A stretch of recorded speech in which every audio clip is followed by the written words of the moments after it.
Hey guys, Alex here with Solo YUGIOH again. I want to thank Jay for having me back on his channel. So today I have another deck profile for you guys. It's Mannadium, everyone's favorite deck, everyone's favorite story in this card game. So let's get right straight into the deck profile. So I play 3 of the best card, Mannadium Roomheart. This is your 1-card starter. This is the man, this is the myth, this is the legend. This guy is an amazing card, deserves to be a secret. I do love Mannadium a lot.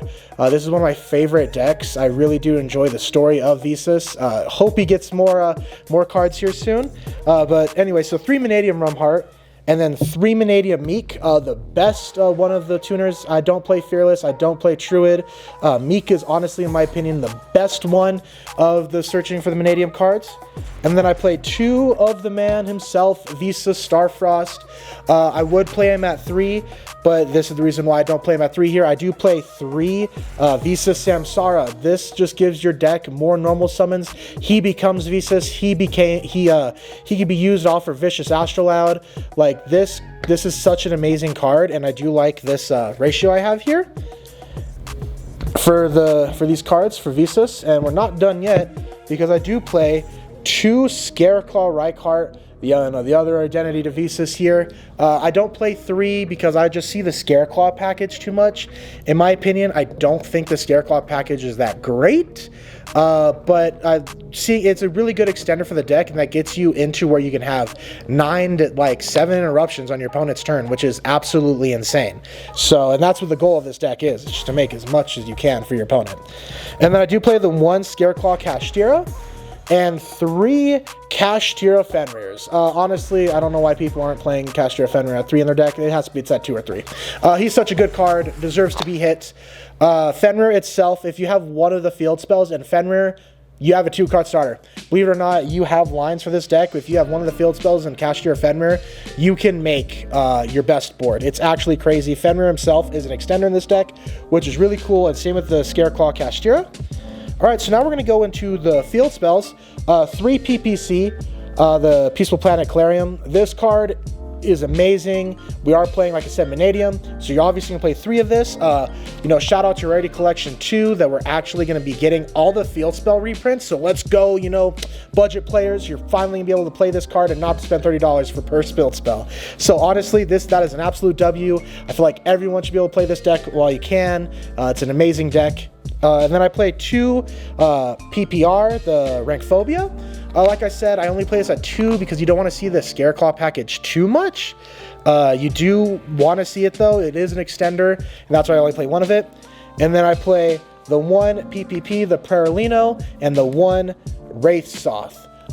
These just feels like you're Thanos collecting the Infinity Stones for all the Visas, stuff. So right now, you do play the Wraithsoth, you do play the Prerolino, you play the Rankphobia, and you play the Clarium. It's like you're going through the Visa story itself when you play this deck, and it's actually amazing. And don't stop there. We still play 1 more field spell, Terraforming.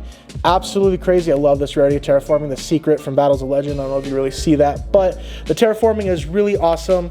Gets you any access to any of the field spells you're missing, so it's really, really good. I do play 2 Scareclaw Arrival. Like I said, I don't want to play 3 of this because you don't really want to see this. This is easily searchable with Reichheart, so you just want to see at least 1 of it. I do play 1 Mannadium Abscission and 1 Mannadium Imagings for consistency. I don't play Pot in this deck, so if you have a Mannadium card, draw 2 Abscission can help you if you can't get Baron out. Sorry for my stutter there. I do play 1 Rhoda. Searches any of your warriors. Like, you could search what are your normal summons that you need. Mostly your Roomheart, Mannadium Roomheart, because like I said, he's a 1-card starter, and that guy is a complete threat to everyone. It's such a good deck. And then I do play 1 Mannadium Reframing. I know a lot of people don't play this. I play it at 1 because there's a lot of times where I have full combo, and when I don't play it, I just don't get that extra interruption. And, I feel like there's more that can be done with this deck. And yeah, it can brick, but, you got to play the 1 of, man. You know what I'm saying? And then, so this is where every Mannadium deck gets different, in my opinion. You're either playing pure hand traps or you're playing something else. and I'm playing something else.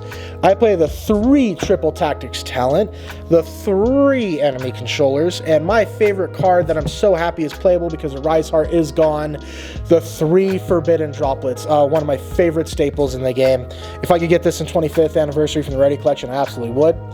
So my reasoning for that is because honestly, hand traps can sometimes kill your opponent, but sometimes it can't.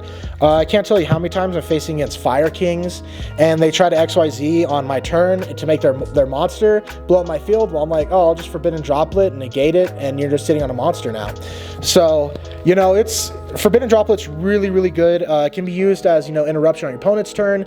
You're going to be setting up with multiple monster negate Appaloosa, Baron, Bestial Dissipator, and with this set and your trap set is usually the game every time.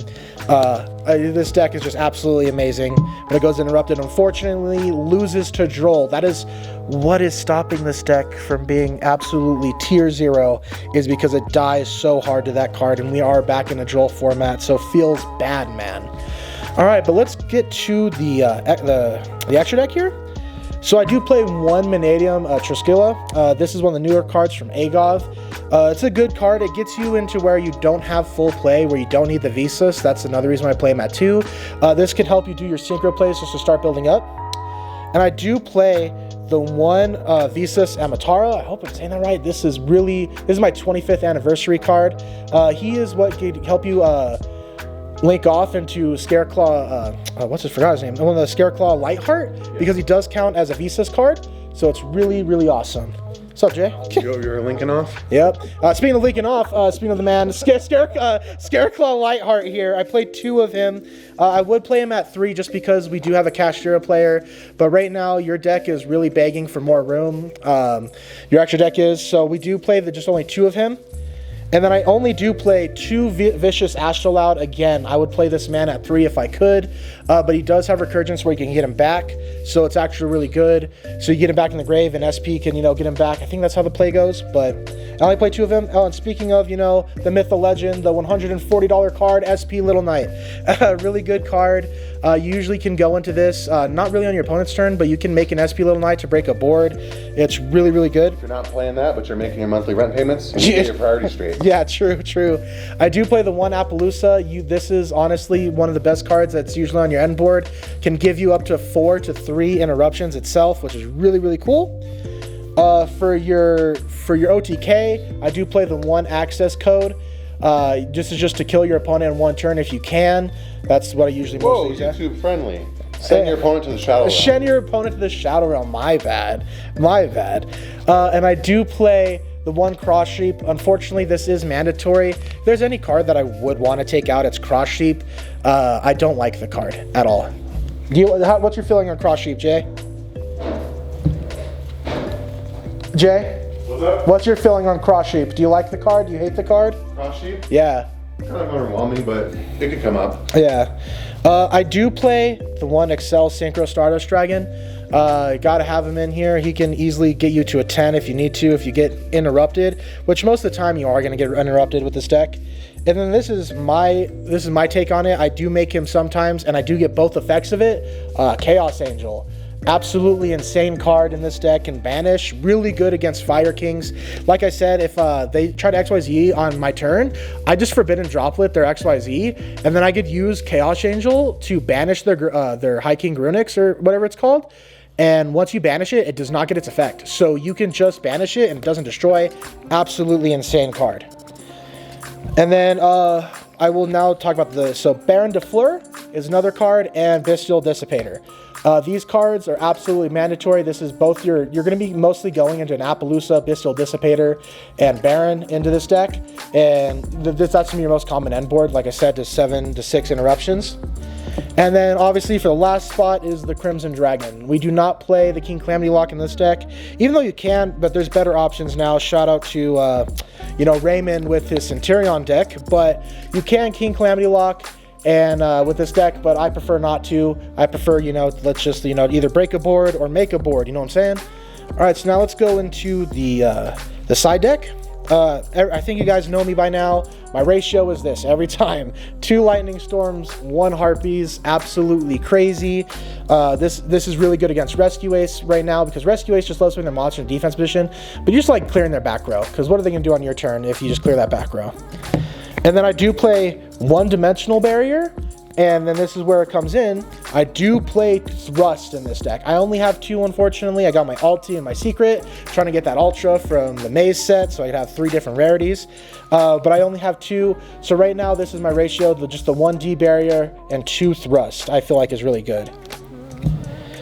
And I do play 3 evenly matched. I know it's a little overkill. It's usually, I think, if Triff had this in his extra deck while he was facing Rescue Ace and saw it consistently, he would have won that YCS. But, you know, that's personal opinion. But evenly matched, you can definitely break a board easily with this deck, or with this card. Honestly, should be banned, in my opinion. It's such a crazy card. Yeah, you lose your battle phase, gives your opponents the next turn to to get back in the game, but is what it is. I do play hand traps. This is where my hand traps are in the side deck. 3 Imperm and 3 Droll.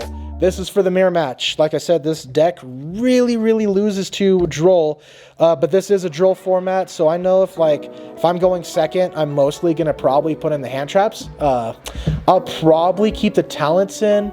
It just really depends on what I'm facing. I prefer to have this around. You gotta at least have some hand traps. You know, I wish the deck could play without them. But, you know, the hand traps, in my opinion, just Droll itself has shut down so many decks this format. It's actually insane. So, yeah, Droll is, you know, absolute standard. Alright, guys, so this is my Mannadium deck profile. I really hope you guys enjoy the video. Please remember to like and subscribe to my friend Jay here. This is Alex. Peace out. Have a good rest of your day, everyone. Bye-bye.